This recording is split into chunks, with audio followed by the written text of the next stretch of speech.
On Thursday afternoon of last week, my 20-year-old daughter and I and an elderly couple seated a few rows behind us took in a 4:55 matinee showing at the Varsity Theater of a film called The Encampments. And I thought about that documentary film this week as I was rereading the story of Jesus' disciples. And this little demonstration that they put on, coming down from the Mount of Olives into the city of Jerusalem, with Jesus seated on a donkey's colt, and they put their garments on the road in front of him and cried out joyfully, "Blessed is the King who comes in the name of the Lord. Glory to God in the highest heaven."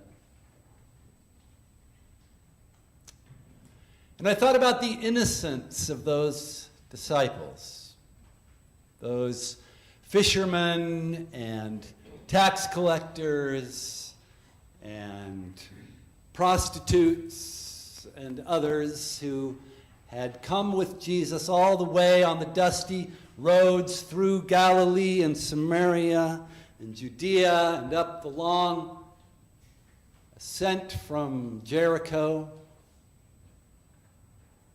for the Passover feast, the great annual celebration of God's liberating power for his people.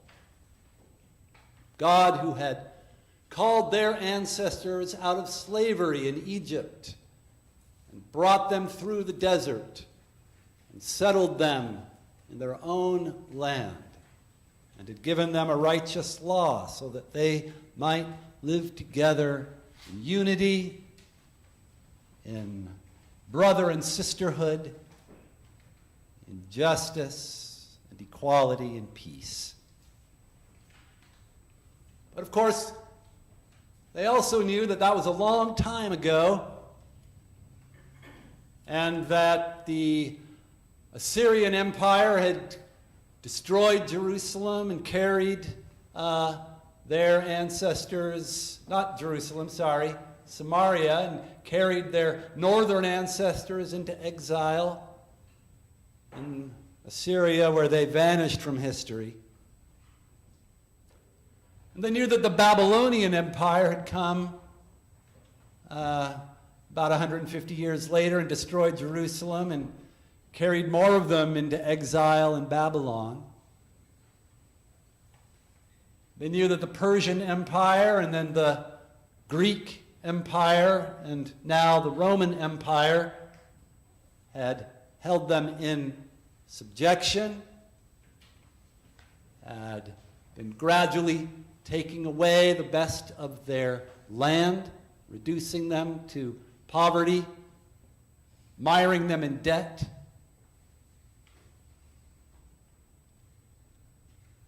And whenever anyone rose up against their rule, the Romans would line the roads with people crucified, nailed to crosses, as a sign to everyone not to contest the just claim of the great Caesar, a son of a god who had by might of his arm established peace throughout a vast domain.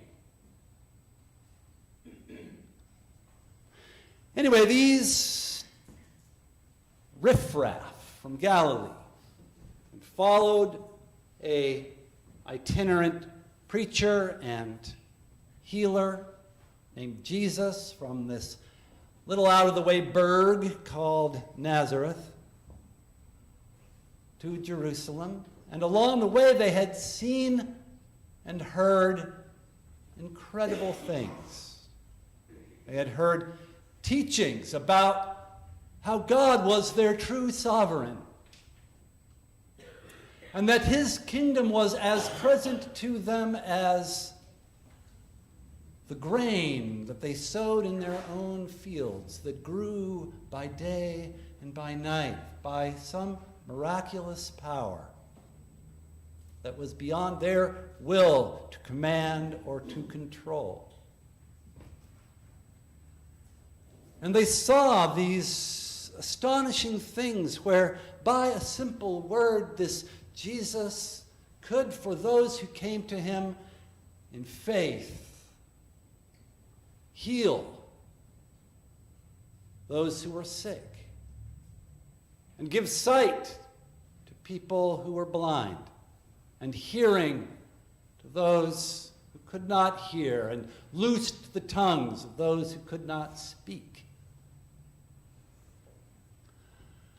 So when they came into Jerusalem on that day, they had this incredibly beautiful hope. Somehow their little demonstration and their hailing of Jesus as their king would somehow be enough to make that Passover different. That Passover to be a true Passover of God, who would act in some incredible way like he had done for their ancestors to set them free from foreign domination and restore to them God's own kingdom.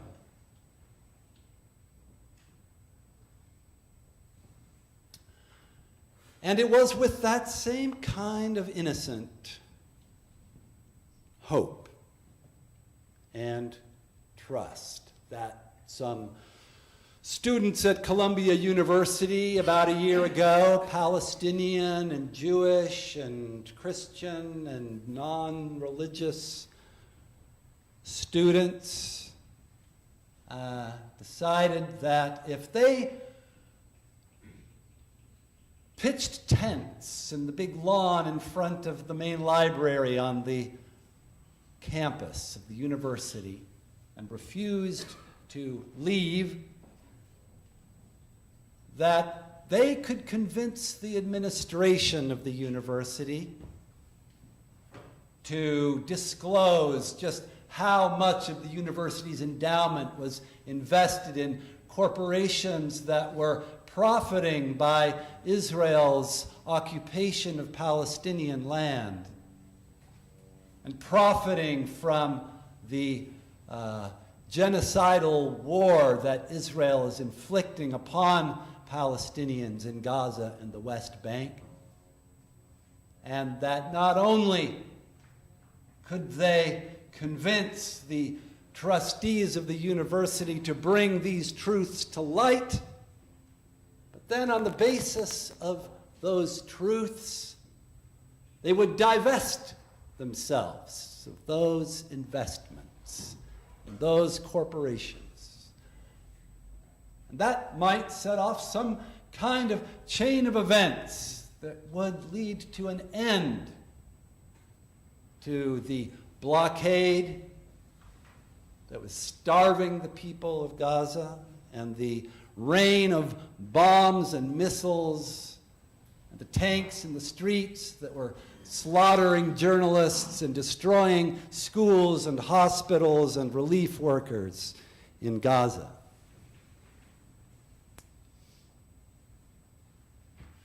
Well, they did set off a chain of events. Occupations, encampments on university campuses all across the United States and around the world of students, Jewish and Muslim and Christian and atheist and leftist and whatever, making the same demands. Disclose your profiting from this war and divest from those investments. Now, the disciples of Jesus did not really understand what was going to happen that week, though the Gospels tell us that Jesus did. And the students who set up their encampments at universities around the country did not really understand what was going to happen.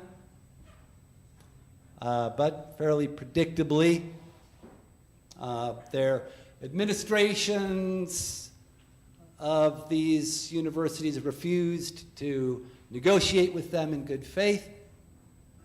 And after a period of a couple of weeks, beginning at Columbia and then all around the country, the administrators invited the police to come in to those campuses and violently crush those demonstrations and haul people off to jail and suspend or expel students who'd participated.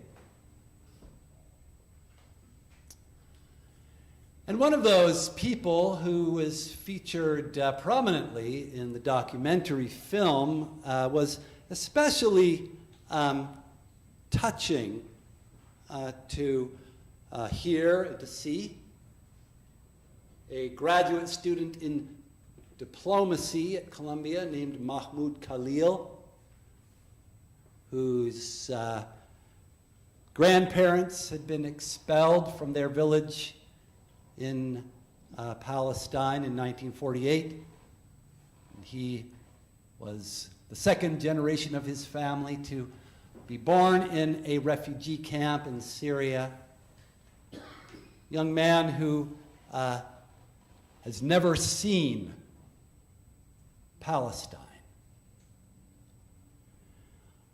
But it was very touching to see Mahmoud Khalil because, of course, we knew, as we were watching him talk about how he had accepted the invitation from the administration of Columbia to serve as the mediator in the negotiations between the student demonstrators and the administration. That after, long after the encampment was a thing of the past, when a new administration came to power in Washington, D.C., and a new president was in charge at Columbia, that the administration of Columbia betrayed Mahmoud Khalil into the hands of Immigration and Customs Enforcement. And even though he is a legal resident of the United States, married to a citizen of the United States, who is expecting their first child in a few weeks, Mahmoud Khalil's apartment was raided by plainclothes agents of the federal government, and he was disappeared for 48 hours into the ICE detention gulag and reappeared in Louisiana, over 1,000 miles away from his family and his lawyers.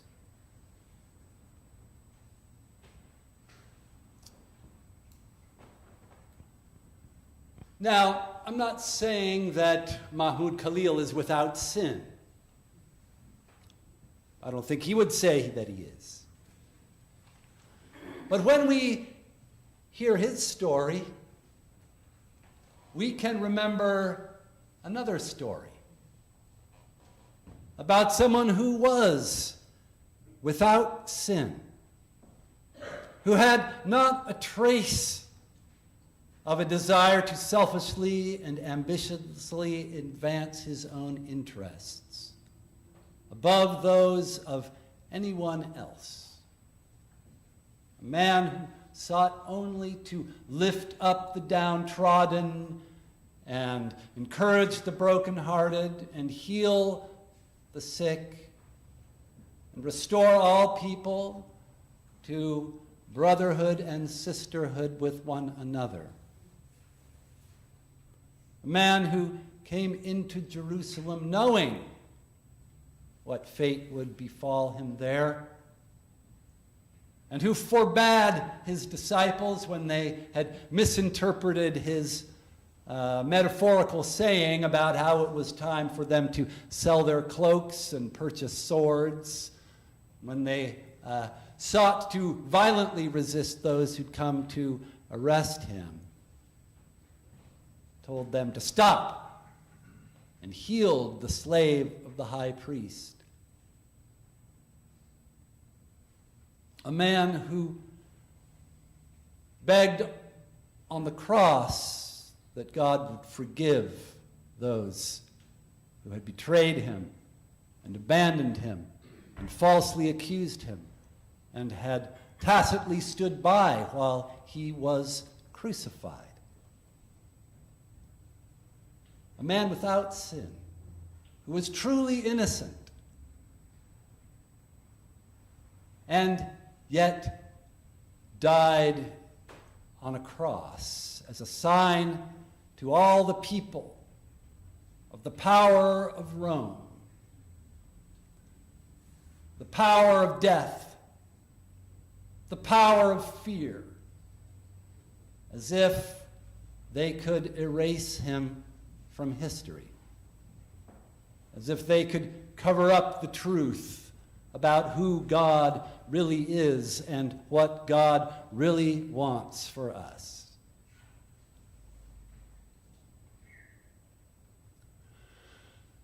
Mahmoud Khalil is facing deportation on the grounds that he is an anti-Semite.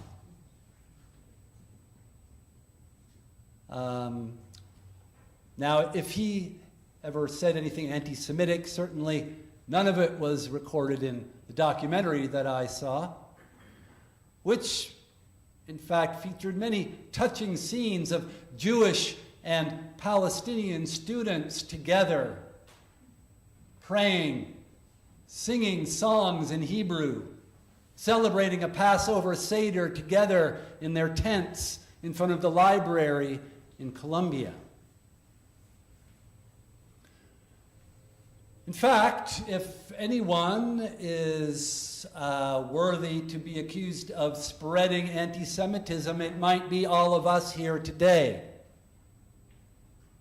For reading this story, which has been used through the centuries, if you didn't notice, the way that it is written goes to extraordinary lengths to minimize almost to the point of invisibility the role of Rome in putting Jesus to death, and puts all the culpability at the feet of the chief priests and the scribes and the elders of the Jewish people and that crowd that they managed to assemble. And so, too often for comfort, our ancestors have left services like this one, having heard this story, in order to carry out bloody pogroms against their Jewish neighbors.